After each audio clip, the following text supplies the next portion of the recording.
आज इस वीडियो में हम बात करेंगे हिप रिप्लेसमेंट के 1 महीने के अंदर आपको कौन सी एक्सरसाइजेस करनी चाहिए और कौन सा आपको ध्यान रखना चाहिए जिससे कि आपकी जो हिप है वो बॉल एंड सॉकेट जॉइंट जो है उससे डिसलोकेट वापस ना हो जाए।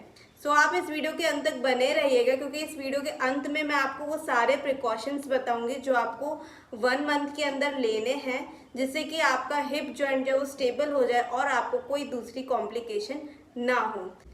हिप रिप्लेसमेंट 2 अप्रोचेस से किया जाता है। एक होता है एंटेरोलैटरल अप्रोच और एक होता है पोस्टेरोलैटरल अप्रोच।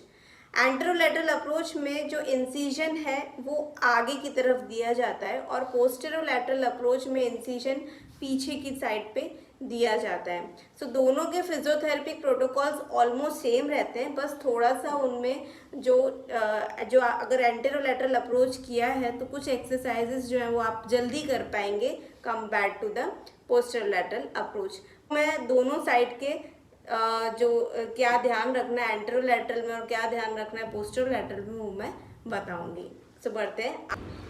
इस तरह से फर्स्ट डे पे आप कुछ छोटा सा टॉवल या पिलो ले सकते हैं और इस तरह से घुटने के नीचे रख के प्रेस करना है। 1 2 3 4 5 काउंट करना है and then release. 1 2 3 4 5 release. 1 2 3 4 5 release. ये आपको लगभग 10 बार करना है। नेक्स्ट में इस तरह से आपको लेट जाना है और जो ऑपरेटेड लेग है उसको इस तरह से बाहर निकालना है। ये हिप अबडक्शन एक्सरसाइज है। धीरे धीरे हम ऐसे मूवमेंट स्टार्ट करेंगे। ये भी आप लगभग 10 टाइम्स कर सकते हैं। हील को ड्रैग करके आपको बाहर और अंदर की तरफ करना है। ध्यान रखिए कि ज़्यादा अंदर ना हो, यानी अडक्टेड और इंटरनली रोटेटेड ना हो, बस एब्डक्शन और न्यूट्रल। फिर अगली एक्सरसाइज में आपको इस तरह से एक पिलो ले लेना है और उसको फोल्ड करके और ऐसे लेट जाना है। किसी की आप हेल्प ले सकते हैं और आपको इस तरह से घुटना जो है वो ऊपर की तरफ करना है। ये भी आपको लगभग 10 बार करना रहेगा। अगली एक्सरसाइज जो हम 2-3 दिन बाद स्टार्ट कर सकते हैं वो इस तरह से आपको घुटना और हिप फ्लेक्स करना है। बीच में एक सैंड बैग रख के उसको प्रेस करना है। ये ध्यान रखना है कि आपका जो हिप है वो 80 डिग्रीज़ के ऊपर नहीं जाना चाहिए। वो हम after 3 to 4 weeks he allow करते हैं। नेक्स्ट एक्सरसाइज में आपको इस तरह से हील ड्रैग करना है। एड़ी आपको खिसकानी है जिससे कि नी भी फ्लेक्स हो जाए और घुटना भी फ्लेक्स हो जाए, पर ये ध्यान रखना है कि 80 डिग्री के ऊपर आपका हिप जो है वो नहीं जाना चाहिए। ये एक्सरसाइज भी आप लगभग 10 बार आराम से कर सकते हैं।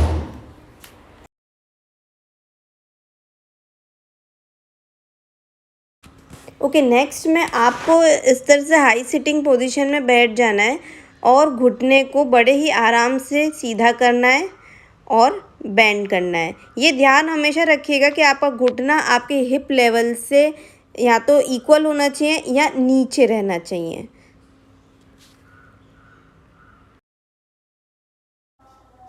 पैरों में सर्कुलेशन मेंटेन रहे इसलिए आपको ये एंकल पंपिंग करनी है।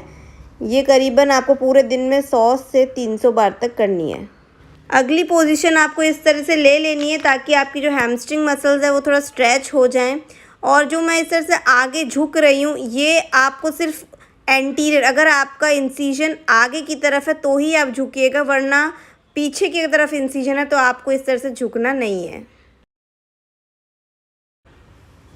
नेक्स्ट पोजीशन में आपको इस तरह से बैठ के आपका हील स्लाइड करना है और बैठना आपको हमेशा इसी तरह कि आपका घुटना आपके हिप लेवल से नीचे रहे या तो फिर इक्वल रहे, ऊपर ना हो। बढ़ते हैं आगे। आपको इस तरह से हील्स पे खड़े होना है।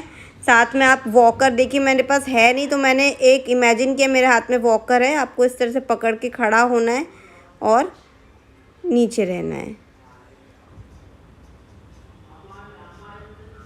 देखिए अगली एक्सरसाइज में आपको इस तरह से वॉकर पकड़ के अपना पैर जो है वो घुटने से थोड़ा ही मोड़ना है। अंदाज़न इतना कि 80 डिग्री के ऊपर आपका हिप नहीं जाए। सिमिलरली इस तरह से हम हवा में पैर करेंगे अबडक्शन मूवमेंट।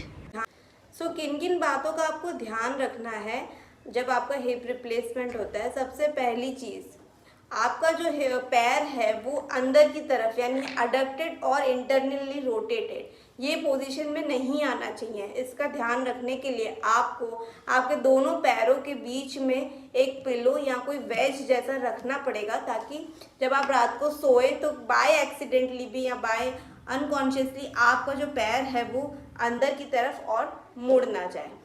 सेकेंड पॉइंट, जब भी आप नीचे बैठें तो इतना ध्यान रखें कि आपका जो नी है वो आपके हिप बैंड से नीचे होना चाहिए।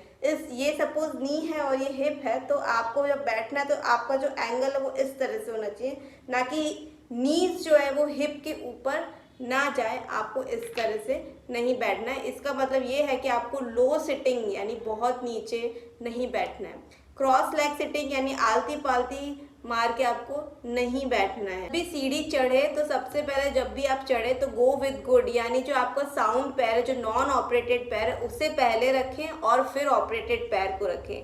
और जब आप नीचे आए तब आपका ऑपरेटेड वाला पैर पहले रखें और फिर साउंड पैर रख के आपको सीढ़ी नीचे उतरनी है। वो एक्टिविटीज़ आपको नहीं करनी है जिसमें आपको आपको ऑपरेटेड लेग के ऊपर रोटेट करना पड़े। तो ये आपको ध्यान रखना है कि आपको आपके ऑपरेटेड पैर पे इस तरह से या इस तरह से रोटेट नहीं होना। अगर आपको ऐसी कोई ज़रूरत आती है रोटेट करने की तो आपको पूरी तरह से मुड़ के उस काम को करना चाहिए। टॉयलेट पे बैठते समय भी आपको आपकी सीट जो है टॉयलेट की वो ऊंची रखनी चाहिए, ताकि जो है हिप और नी का जो डिग्री है फ्लैक्शन का वो मेंटेन रहे। इसका मतलब वही है कि जो आपके नीज हैं वो हिप लेवल से नीचे रहने चाहिए। कि आपको ट्रांसफ़र करना हो इधर इस बेड से चेयर पे बैठना हो तो हमेशा अपने अच्छा जो नॉन ऑपरेटेड पैर है उसकी तरफ मुड़े और फिर उससे आपको उठना है। आपके ऑपरेटेड साइड पे कोई भी आपको दबाव या प्रेशर नहीं डालना है। तो आई होप इस वीडियो के माध्यम से मैं आपको कुछ हेल्प कर पाई होंगी, कुछ आपको इन्फॉर्मेशन दे पाई होंगी और आपको इसको फॉलो करना चाहिए ताकि आपका हिप रिप्लेसमेंट जो है वो सक्सेस बन सके। सो अगर आपको कोई भी कमेंट हो, कोई भी क्वेरी हो, कुछ आप पूछना चाहते हो तो नीचे कमेंट सेक्शन में ज़रूर बताइएगा और चैनल पर नया तो सब्सक्राइब कर दीजिएगा। Thank you and have a nice day.